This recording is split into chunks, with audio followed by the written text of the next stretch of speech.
What is going on, guys? Welcome to a brand new video. Today we are at Adventure Fitter Solutions 4-wheel drive here in Katy, Texas. And today we're finally going to be getting the Dobinsons IMS suspension installed. So with the suspension, the truck right now has the original suspension and it's got like 270,000 miles on it. So as you can expect, it's really uncomfortable. It's super saggy to the point where the exhaust is actually rubbing against the frame cross members. And probably the most notable issue is we threw 33s on there and they don't fit. So we're going to be addressing those issues. But on top of that, we're going to be taking care of some stuff that's been neglected probably over the course of the entire life of the vehicle. We're going to be doing the lower ball joints. We're going to be doing sway bar, end links and bushings, tie rod ends and bushings, and extended travel CV axles. So we're going to take care of all that today, and I'm going to stop talking about it and I'm going to show you what the truck looks like underneath. And just so you know, it's not pretty.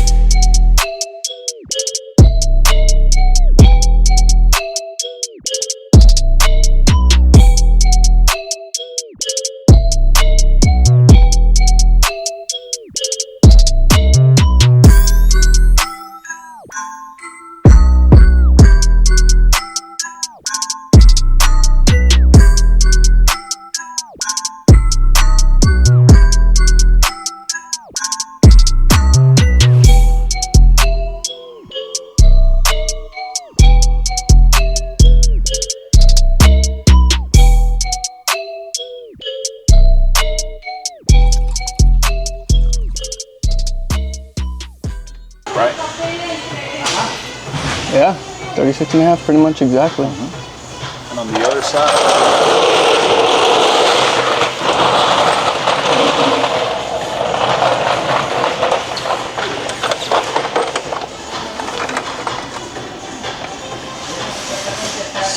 almost 36.25, right?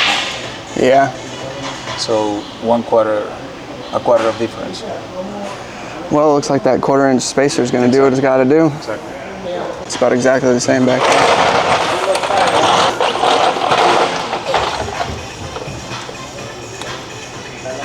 And you have 36.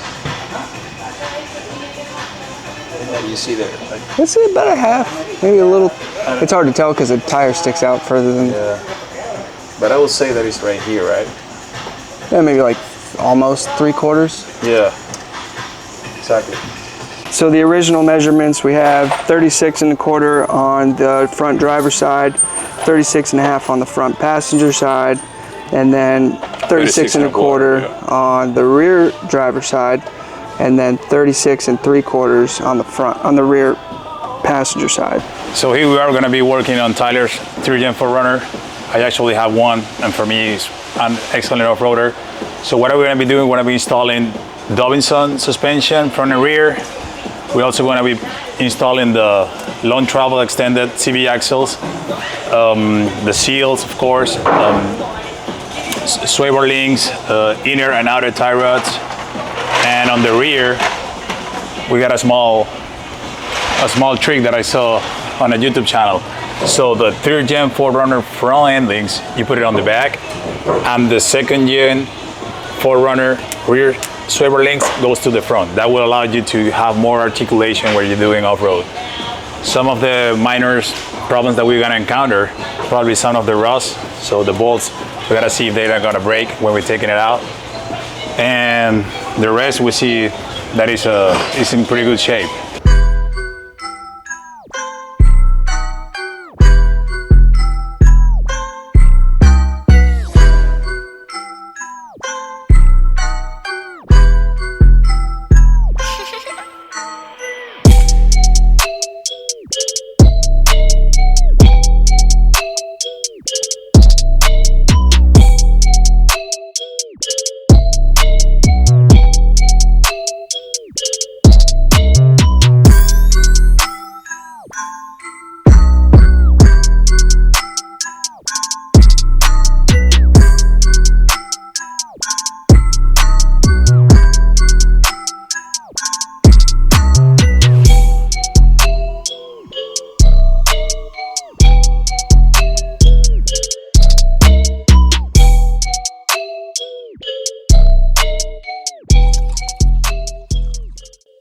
So you guys can see they really had to tear this thing off. I mean, they basically had to crush it to get it off, and then it snapped off on the top.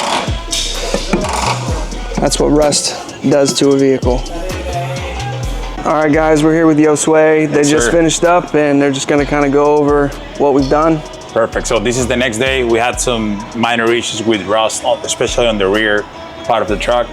But to sum up what we did, coilovers on the front from Dobinson, lower control arms. This is the first mod that I will do if I get a 3rd gen 4Runner, because they're known for the faulty ball joints. So that's a safety feature that you should attack as soon as you get the truck. We also did extended travel axles, so they're beefier and they will allow you to do more of off-roading without tearing up the boots. What else we did here? Of course, so inner, outer tie rods, sway bar bushings, and like we talked before, so the 3rd gen 4Runner front sway bar links, we put it on the rear, and the 2nd gen 4Runner rear, we put it on the front. That'll allow you to have more play on the sway bar and you don't get restrained by this part. So on the rear is where we would encounter more of the rusting issues. So we were able to put the IMS shocks here with the coils. Of course, they're rated for more weight. So you will hold easily a tire carrier, extra bags on the back, or a drawer system, whatever you want to throw at it. This should hang up pretty good. We did sway bar bushings back here too. One of the problems they ran into with this rust is these bolts all snapped off inside of here, so it took them a while to get those broken bolts out, but they did it and they replaced it with new hardware, so we're gonna be good. We had to do a new thread, so you see these bolts gonna be bigger than this. Oh yeah, you guys did have to tap and die it, that's right. We noticed that Tyler ordered the 258, which are the heavier load for the front springs, but he got sent the 134. So as soon as you start putting weight on the front, he's gonna be having some issues with the nose going down, because you have to use your coils rated to whatever weight you're gonna add to the car. So that's a pretty important aspect. So if you're gonna go heavy duty, go with the 258. If you wanna have 2 inches with 110 pounds, you go with the 134. Yeah, and guys, so you know, for right now, it's not gonna be that big of a deal because we still have the factory bumper on here. But within the next month or so, we're gonna be putting the ARB bumper on with the winch, and that's gonna be adding probably over 110 pounds. So when I ordered these springs, I wanted to get the heaviest spring rate so that it would be sitting 2.5 inches of lift with the added weight. Unfortunately, the ones that they pre-installed were the mid-range ones, which is a 2-inch lift with 110 pounds of weight, or 2.5 inches with factory weight. So it's probably gonna sag a little bit in the front, but we'll see. Yeah, you can always fix that link, probably applying more preload to the coil, but that's not the best way to do it. You will get out with a lifted truck or lifted nose if we tighten up these nuts here. But we're going to be applying probably more of the preload that is needed to hold the weight of the car. Yeah, one other thing I wanted to mention is at the beginning we took the measurements, you guys saw that, and here we put that 1/4 inch spacer above this one so it'll sit a little more level on both sides. And a little side note, what do you guys think about the color? It looks super good. That color that's like the brand color of Dobinson. So whoever sees the color is gonna know that you have Dobinson on it. In addition to this work, guys, we haven't done it yet, but we are gonna be doing the upper control arms. They're gonna do JBAs with the new upper ball joints, and then we're gonna replace these lower control arms, mostly because these bushings are a real pain to swap out, and I'd rather just go ahead and replace the lower control arm altogether. At that point, with the new upper control arms, it's gonna have an additional 3 degrees of caster, so it should be a little easier for them to get a good alignment, but we'll find out here today if they can get a good alignment. There's quite a bit of space there between the spring and the upper control arm ball joint, so it's actually more space than I expected. I was expecting there to be less of a gap, so that's a good sign. And then when we do the upper and lower control arms in the front, we're also gonna be doing these control arms because you guys can probably tell there's no bushing in there. It's completely rotted out, completely gone. So instead of swapping out the bushings, we're just gonna replace this control arm, and then we're gonna replace that one back there, because when it's rusty, in my opinion, don't fix it, just replace it. And then of course the last thing a lot of people do is a pan-hard correction kit, but we're actually not going to weld on a correction kit. I think a better solution, based on Josue's recommendation, is to get an adjustable one that can actually be adjusted on the truck. Yes, and sir. That's going to be from front range. Yep, front range overall, yes sir. So once that comes in, we'll have to get it powder coated, and then we'll stick it on here, and we won't have to do any weld on pan-hard correction kits. And then we'll be set. We do not use manufacturer drop bracket anymore, which ironically we invented for the 3rd Gen 4Runner in 2001, is that it simply does not work. It's unadjustable, so most installers see no benefit as they have a different amount of lift than the fixed weld-on bracket compensates for. Yeah, so the adjustable bar wins. So that's what we're gonna do. Instead of welding on the little extensions here and here, which by the way, this would require a lot of corrosion prevention prior to welding to it, instead we're gonna put an adjustable track bar, and the one from front range is adjustable while it's on the vehicle. Exactly. So you don't have to remove it and adjust it and put it back on and measure, etc., etc. So every time you lift the truck, it tends to go, the body and the chassis tend to go to opposite sides. So how we measure that difference that you're having or you're gonna expect.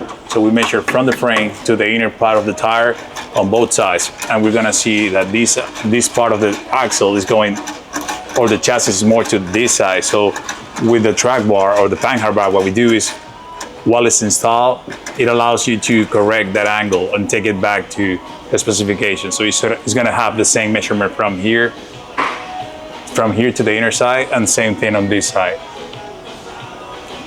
And so then the rear axle will be basically centered with the body again. Yeah, exactly.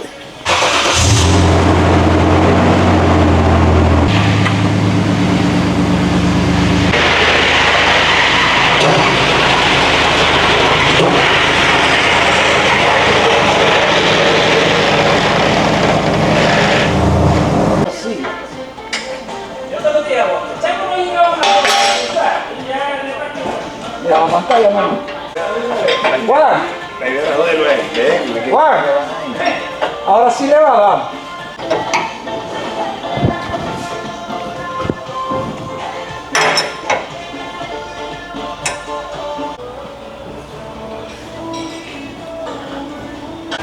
If you guys are in the Houston area and you got a lifted vehicle, you need to get your alignment done at Adventure Fitter Solutions 4-wheel drive, because you saw we put the wheels and tires on with the suspension but didn't do the upper control arms, and they still got a perfect alignment after the fact.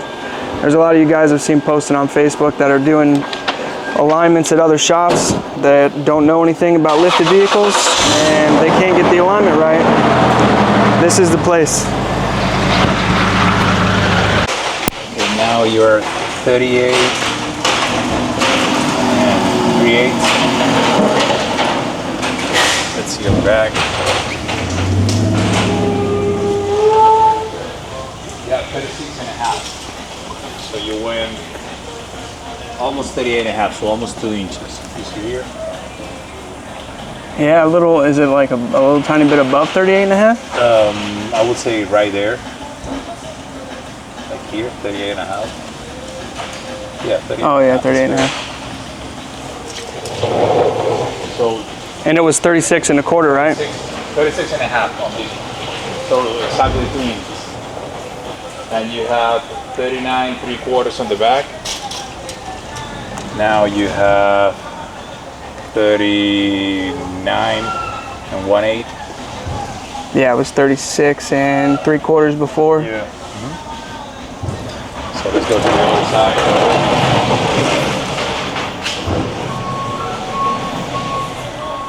You have 36.25.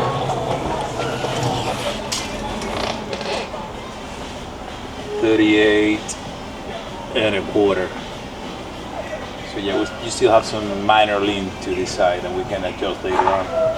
38.25, so exactly 2 inches. Yep. And you have 36.5, I guess. And you are 39-1/8.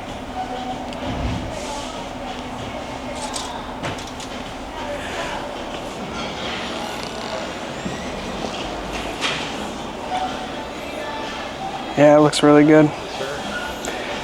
It feels good too. That's the biggest thing. Yeah. It feels completely different. I wish I could have taken it on the trail before I did the suspension just to see how terrible it was, but I couldn't do it with the previous wheels. I couldn't do it with mine stuck either. Because the previous wheels were bald, and then I put these wheels on and I couldn't even turn. So there's no way I was going to go on the trail with those. So yeah, back here I just did a full lock turn and no problem. So we'll see what it is when it's stuffed. But so I just came back from the first drive with the Dobinsons IMS suspension installed, and oh how I wish you guys could feel the difference between that 270,000 mile OG suspension and this Dobinsons IMS suspension. Okay, everybody that reviewed and said that it's stiff, it is stiff, especially right now because it was literally just installed, and it's going to take a few days probably for it to level out, but even still, this truck feels planted. It feels like a brand new truck. Before, the body roll was insane. It was super squishy, super uncomfortable. Now it's tight, it's firm, the steering is tight, the bumps are tight, everything is so well controlled. Now, I know that you probably saw in a couple of the previous videos, I pointed out that like the sway bar bushings were completely disintegrated to the point where the end links had just detached from the frame and they were just kind of sitting down there. So that contributed to the body roll, but they replaced the lower ball joints, they replaced the tie rod ends, so the steering is much more controlled. And then they replaced the suspension, obviously, which contributes to the feel of the road and the turning, the body roll, and then the sway bar end links. So this thing feels phenomenal. I can't wait to see how it operates on the trail. I think it's going to do even better because from everyone I've spoken to that does anything with suspension installs, the Dobinsons IMS is really a trail-focused suspension. So for me, this was the perfect option because this is a trail-focused truck. But there's other people who they daily drive their rig. Probably the Dobinsons IMS suspension is not for you. But anyway, let me stop talking about it and let's just take a look at it. I haven't taken the measurements yet for the difference in lift, but I just did a full lock turn back here and zero rubbing whatsoever. I kind of expected there to be a little bit of rub, but I didn't. And I mean, there is a ton of space in there. And also, surprisingly, I don't know if you guys are gonna be able to see that, but this is the OEM upper control arm, and we got a perfect alignment with that. So, I mean, I couldn't have hoped for better results. It looks amazing. I have to climb into it now. Definitely need to get some rock sliders here, something that I can use as a step. But man, they did an excellent job. There's the new rear sway bar end link, new bushings, new hardware. I like the green with the teal. Everybody knows it's Dobinsons, no question about it. It's just good looking suspension. It's beefy. It's beautiful. That's the lift, guys. We still got more work to do. We're gonna do the upper control arms, the lower control arms, the rear upper and lower control arms, and the bushings along with those. And then obviously we have a lot of rust to take care of on the body and on the frame. That stuff is coming, but I'm not waiting another minute. Tomorrow I'm gonna go out to Hidden Falls outside of Austin, Texas, and we're gonna be doing a little bit of a simple trail. I don't wanna go too crazy because I don't wanna damage my rocker panels any more than they already are, but whew, man, I'm happy. So, more updates to come. You might be able to tell if I get a good side angle. It is already kind of leaning to the front just a little bit, and that is probably largely due to the fact that they did not install the correct front springs from factory. On the rears, I got the medium because I don't have any weight back there yet, and I don't know how long it's going to take me before I can get a bumper and a swing out back there. So I didn't want to get the heaviest rated rear springs, but I did want the heaviest for the front because we got that ARB bumper going on and we got the winch going on. And it already looks like it's sagging a tiny bit in the front, so we'll see if it levels out or what.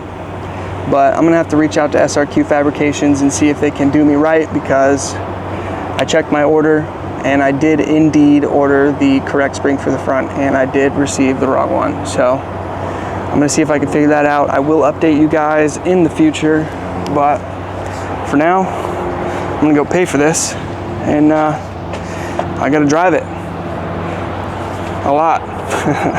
Let me know what you guys think about the Dobinsons teal springs with the green paint, and then eventually the red upper control arms from JBA. We're gonna have a lot of different colors going on, but I want people to know what it's got, you know, no questions. You got teal for Dobinsons, red for JBA, and then, you know, this green is really starting to grow on me. Originally I wanted that Millennium Silver, but I like the green, I really do, especially with these bronze wheels. Gosh, this thing's coming together. One thing to be said is this is definitely no longer a $3,000 4Runner. In the first video, you guys saw what a $3,000 4Runner looks like. Now, the wheels and tires were $2,800. The suspension was $2,000. Install and other components was another $2,000.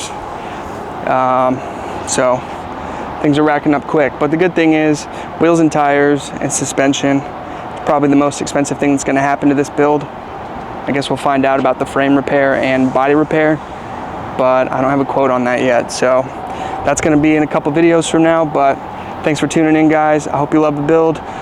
Can't wait to get on the trail, and I'll catch you in the next one.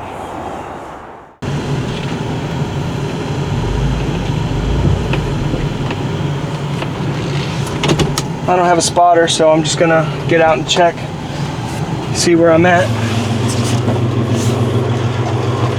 I can do that. If I can grip this, I can make it.